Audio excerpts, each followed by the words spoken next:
Santapan Harian Selasa 2 November 2021.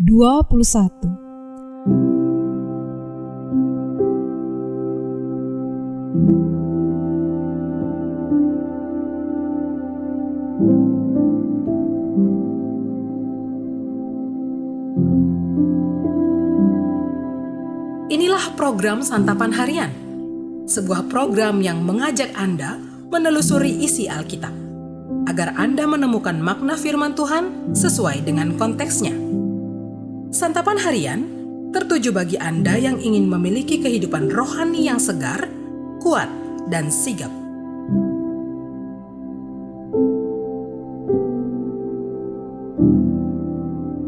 Hari ini kita akan membaca Obadya pasalnya yang pertama, ayat yang pertama hingga ayatnya yang ke-16.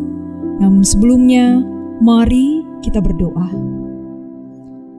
Bapa kami yang di surga, pada saat ini kami mengucap syukur atas penyertaan Engkau sepanjang hari yang boleh kami lalui dengan penuh sukacita. Saat ini di dalam kerendahan hati, kami akan membaca firman-Mu. Biarlah firman yang kami baca ini dapat kami mengerti dan menjadi kekuatan bagi kami dalam menghadapi kehidupan ini. Di dalam nama-Mu, Yesus Kristus, kami bertelut. Amin. Obadya 1 ayat 1 sampai 16. Penglihatan Obadya. Beginilah firman Tuhan Allah tentang Edom. Suatu kabar telah kami dengar dari Tuhan. Seorang utusan telah disuruh ke tengah bangsa-bangsa. Bangunlah, marilah kita bangkit memeranginya. Sesungguhnya aku membuat engkau kecil di antara bangsa-bangsa, engkau dihinakan sangat.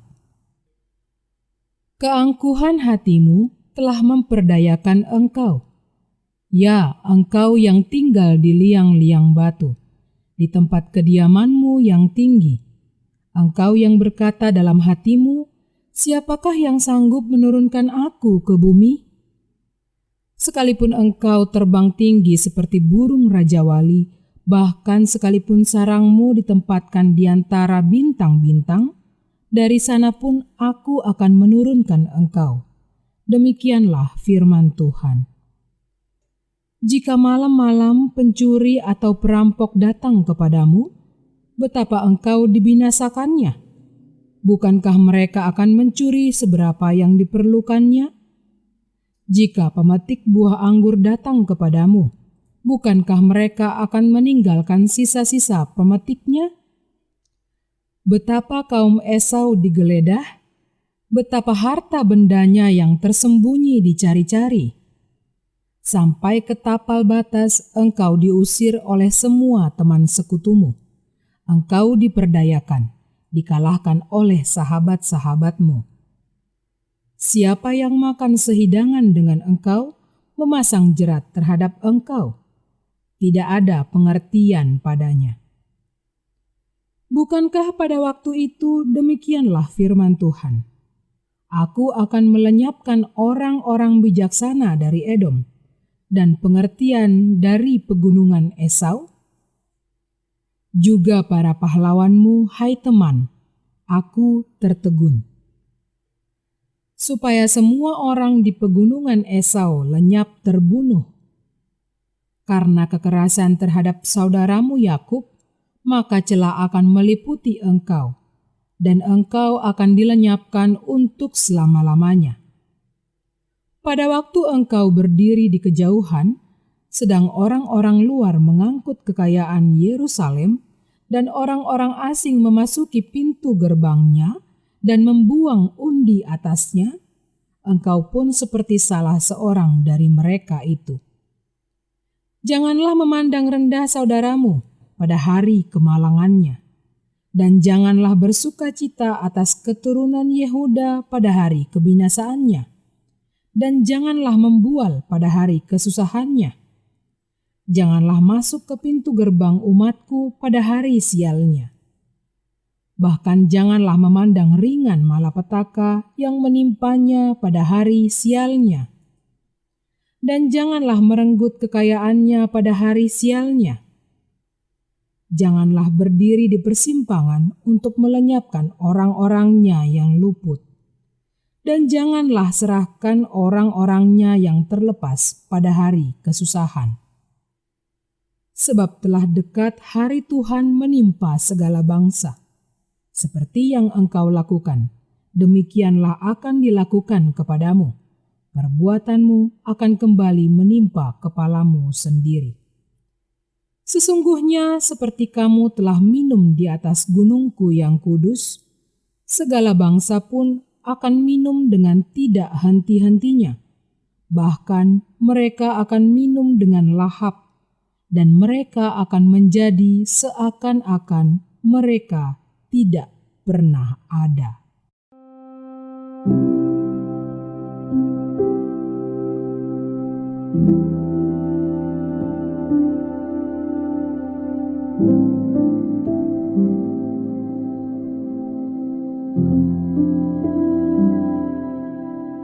Sahabat santapan harian, Edom keturunan Esau dikenal sebagai bangsa yang bijaksana, kuat, dan kejam. Mereka tinggal di wilayah yang subur. Kota mereka berada di ketinggian pegunungan yang dikelilingi bukit batu dan jurang terjal, menjadikannya sulit dijangkau musuh. Semua keunggulan itu menunjang keangkuhannya sampai Edom berkata, "Siapakah yang sanggup menurunkan aku ke bumi?" Keangkuhan Edom dilukiskan oleh Nabi Obadya sebagai saudara yang menertawakan Yerusalem saat orang asing menjajah dan melakukan kekerasan. Edom bersukacita atas kesusahan saudaranya, menari-nari dan bersorak-sorai di atas penderitaan, bahkan ikut menambah kemalangan dan kesusahan atas keturunan Yakub. Edom berdiri dalam keangkuhan, seakan-akan dirinya yang tertinggi di seluruh dunia. Ketinggian hati Edom menantang Allah, sehingga Allah menunjukkan kehadiran dan kuasa-Nya. Kata "janganlah" diserukan berulang kali sebagai peringatan Allah karena hari Tuhan, yakni hari penghakiman telah dekat. Pada hari itu Edom tidak akan bisa mengagungkan dirinya lagi. Perbuatan Edom akan kembali menimpa kepalanya sendiri. Allah tak tinggal diam ketika umatnya ditertawakan, direndahkan, dan diperlakukan tidak adil. Allah tidak menutup mata terhadap detail kehidupan umatnya. Ia membalaskan, karena Ia berkuasa atas penghakiman dan penghukuman. Keangkuhan penting diwaspadai. Bukan bangsa Edom semata yang pernah terjebak ke dalam keangkuhan hati. Setiap kita bisa terjebak di dalamnya. Menertawakan kesusahan orang lain, menganggap diri sendiri lebih unggul, meremehkan upaya orang lain bahkan menyepelekannya, atau bertepuk tangan saat orang lain menderita. Obadya mengingatkan, janganlah demikian. Atau sebaliknya, bisa jadi kita yang direndahkan, disepelekan, atau ditertawakan karena ketidakmampuan dan ketidakberhasilan kita. Ingatlah bahwa Tuhan tidak menutup mata. Ia mengulurkan tangannya, menolong yang tertindas. Tuhan itu adil. Ditundukkannya siapa saja yang meninggikan diri, tetapi sebaliknya, diangkatnya siapapun yang direndahkan orang. Mari kita berdoa. Lelah kami meniti kepuasan diri ini. Kami lelah ketika kami meninggikan diri ini. Bagaikan bunga yang kering yang berguguran diterpa angin. Kami ingin meninggalkan kesombongan diri ini ya Kristus, kami menemukan kehampaan di dalam kesombongan ini. Ampunilah kami, kasihanilah kami ya Kristus. Kami yang telah meninggalkan-Mu karena kesombongan ini.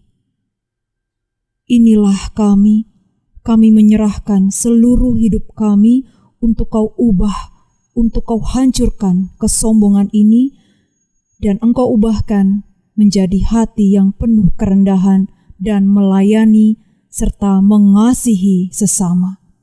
Di dalam nama-Mu kami berdoa. Amin.